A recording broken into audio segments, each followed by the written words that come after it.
Hi, good morning again, class. I'm getting ready to make you read aloud for the day.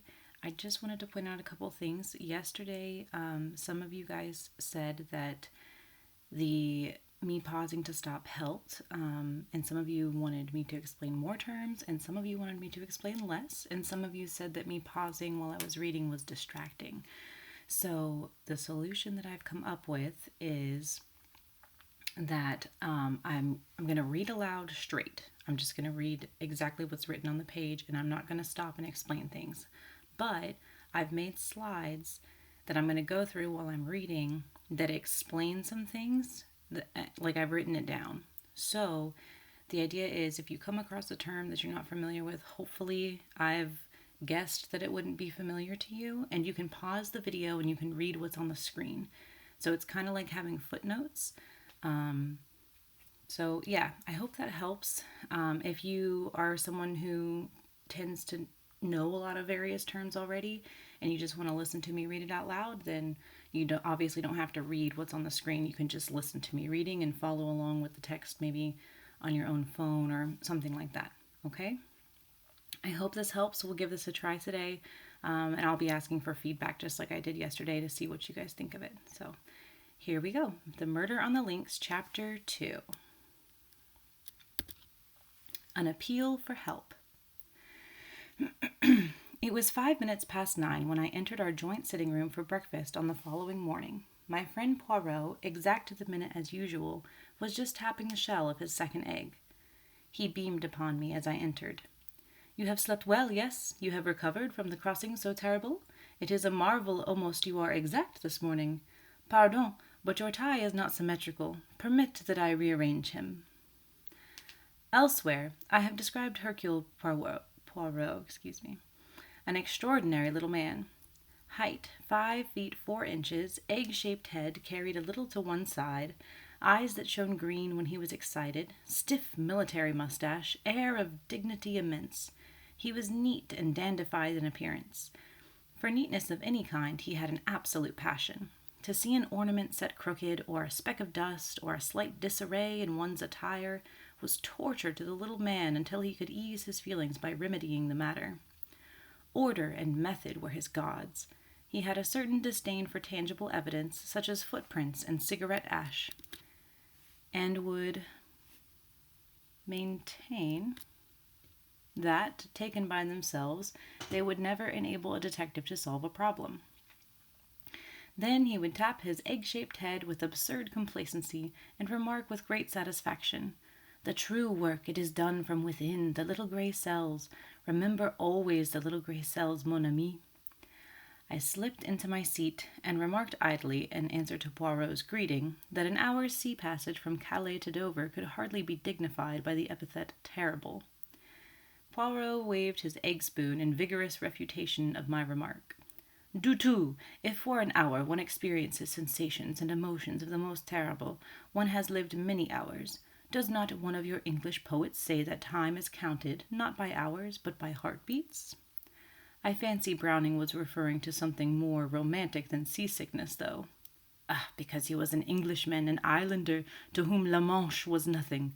Oh, you English, with nous autres it is different. Figure to yourself that a lady of my acquaintance at the beginning of the war fled to Ostend. There she had a terrible crisis of the nerves, impossible to escape further except by crossing the sea. And she had a horror, mais une horreur, of the sea. What was she to do? Daily les Boches were drawing near. Imagine to yourself the terrible situation. What did she do? I inquired curiously. Fortunately, her husband was en pratique. He was also very calm. The crises of the nerves, they affected him not. Il l'a emporté simplement. Naturally, when she reached England, she was prostrate, but she still breathed. Poirot shook his head seriously. I composed my face as best I could. Suddenly he stiffened and pointed a dramatic finger at the toast rack. Ah, par exemple, c'est trop fort, he cried. What is it? This piece of toast, you remark him not? He whipped the offender out of the rack and held it up for me to examine. Is it square? No. Is it a triangle? Again, no. Is it even round? No. Is it of any shape remotely pleasing to the eye? What symmetry have we here? None. It's cut from a cottage loaf, I explained soothingly. Poirot threw me a withering glance. What an intelligence has my friend Hastings, he exclaimed sarcastically. Comprehend you not that I have forbidden such a loaf haphazard and shapeless that no baker should permit himself to bake? I endeavored to distract his mind. Anything interesting come by the post? Poirot shook his head with a dissatisfied air. I have not yet examined my letters, but nothing of interest arrives nowadays. The great criminals, the criminals of method, they do not exist. The cases I have been employed upon lately were banal to the last degree. In verity, I am reduced to recovering lost lapdogs for fashionable ladies. The last problem that presented any interest was that intricate little affair of the Yardley diamond, and that was... how many months ago, my friend? He shook his head despondently, and I roared with laughter. Cheer up, Poirot, the luck will change. Open your letters. For all you know, there may be a great case looming on the horizon. Poirot smiled, and taking up the neat little letter opener with which he opened his correspondence, he slit the tops of the several envelopes that lay by his plate. A bill, another bill. It is that I grow extravagant in my old age. Aha! A note from Jap. Yes, I pricked up my ears. The Scotland Yard inspector had more than once introduced us to an interesting case. He merely thanks me, in his fashion, for a little point in the Aberystwyth case on which I was able to set him right. I am delighted to have been of service to him. How does he thank you? I asked curiously, for I knew my Jap.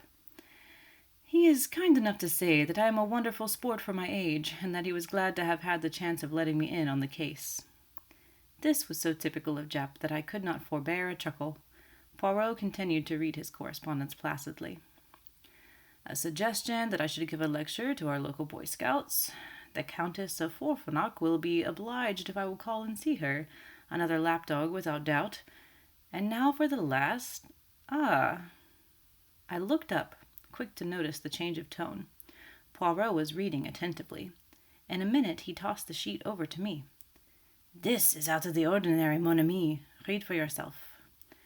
The letter was written on a foreign type of paper, in a bold, characteristic hand. Villa Geneviève, Malenville-sur-Mer, France. Dear Sir, I am in need of the services of a detective, and, for reasons which I will give you later, do not wish to call in the official police. I have heard of you from several quarters, and all reports go to show that you are not only a man of decided ability, but one who also knows how to be discreet. I do not wish to trust details to the post, but, on account of a secret I possess, I go in daily fear of my life. I am convinced that the danger is imminent, and therefore I beg that you will lose no time in crossing to France. I will send a car to meet you at Calais, if you will wire me when you are arriving. I shall be obliged if you will drop all cases you have on hand and devote yourself solely to my interests. I am prepared to pay any compensation necessary. I shall probably need your services for a considerable period of time, as it may be necessary for you to go out to Santiago, where I spent several years of my life. I shall be content for you to name your own fee, assuring you once more that the matter is urgent. Yours faithfully, P.T. Renaud. Below the signature was a hastily scrawled line, almost illegible. For God's sake, come! I handed the letter back with quickened pulses. At last, I said, here is something distinctly out of the ordinary. Yes, indeed, said Poirot meditatively. You will go, of course, I continued. Poirot nodded. He was thinking deeply. Finally he seemed to make up his mind and glanced up at the clock. His face was very grave. See you, my friend. There is no time to lose. The Continental Express leaves Victoria at 11 o'clock. Do not agitate yourself. There is plenty of time. We can allow 10 minutes for discussion. You accompany me, n'est-ce pas? Well, you told me yourself that your employer needed you not for the next few weeks. Oh, that's all right. But this Mr. Renaud hints strongly that his business is private. Tut, tut, tut, I will manage, Monsieur Renaud. By the way, I seem to know the name. There's a well-known South American millionaire fellow. His name's Renault. I don't know whether it could be the same. Ah, but without a doubt. That explains the mention of Santiago. Santiago is in Chile. In Chile, it is in South America. Ah, but we progress finely. Dear me, Poirot, I said, my excitement rising. I smell some goodly shekels in this. If we succeed, we shall make our fortunes. Do not be too sure of that, my friend. A rich man and his money are not so easily parted. Me, I have seen a well-known millionaire turn out a tramful of people to seek for a dropped halfpenny. I acknowledged the wisdom of this. In any case, continued Poirot, it is not the money which attracts me here. Certainly it will be pleasant to have carte blanche in our investigations. One can be sure that way of wasting no time. But it is something a little bizarre in this problem which arouses my interest. You remarked the postscript. How did it strike you? I considered. Clearly, he wrote the letter keeping himself well in hand, but at the end his self-control snapped, and, on the impulse of the moment, he scrawled those 4 desperate words. But my friend shook his head energetically. You are in error. See you not that while the ink of the signature is nearly black, that of the postscript is quite pale? Well, I said, puzzled. Mon Dieu, mon ami, but use your little grey cells. Is it not obvious? Monsieur Renault wrote his letter. Without blotting it, he reread it carefully. Then, not on impulse, but deliberately, he added those last words and blotted the sheet. But why? Parbleu! So that it should produce the effect upon me that it has upon you. What? Mais oui, to make sure of my coming. He reread the letter and was dissatisfied. It was not strong enough. He paused and then added softly, his eyes shining with that green light that always betokened inward excitement. And so, mon ami, since that postscript was added not on impulse, but soberly, in cold blood, the urgency is very great, and we must reach him as soon as possible. Marlinville, I murmured thoughtfully. I've heard of it, I think. Poirot nodded. It is a quiet little place, but chic. It lies about midway between Boulogne and Calais. It is rapidly becoming the fashion. Rich English people who wish to be quiet are taking it up. Monsieur Renault has a house in England, I suppose? Yes, in Rutland Gate, as far as I remember. Also a big place in the country, somewhere in Hertfordshire. But I really know very little about him. He doesn't do much in a social way. I believe he has large South American interests in the city, and has spent most of his life out in Chile and the Argentino. Well, we shall hear all details from the man himself. Come, let us pack. A small suitcase each, and then a taxi to Victoria. And the Countess? I inquired with a smile. Ah, je m'en fiche. Her case was certainly not interesting. Why so sure of that? Because in that case she would have come, not written. A woman cannot wait. Always remember that, Hastings. 11 o'clock saw our departure from Victoria on our way to Dover. Before starting, Poirot had dispatched a telegram to Mr. Renault giving the time of our arrival at Calais. I'm surprised you haven't invested in a few bottles of some seasick remedy, Poirot, I observed maliciously, as I recalled our conversation at breakfast. My friend, who was anxiously scanning the weather, turned a reproachful face upon me. Is it that you have forgotten the method most excellent of Le Vergier? His system, I practice it always. One balances oneself, if you remember, turning the head from left to right, breathing in and out, counting 6 between each breath. I demurred.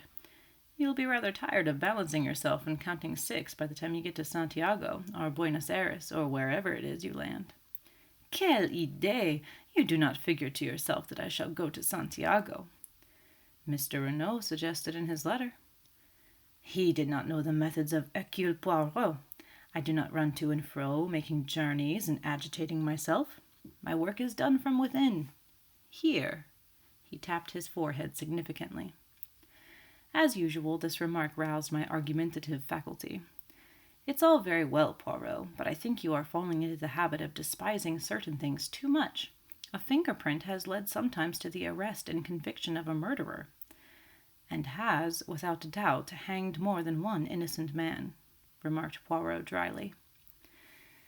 But surely the study of fingerprints and footprints, cigarette ash, different kinds of mud, and other clues that comprise the minute observation of details, all these are of vital importance. But certainly, I have never said otherwise. The trained observer, the expert, without doubt he is useful.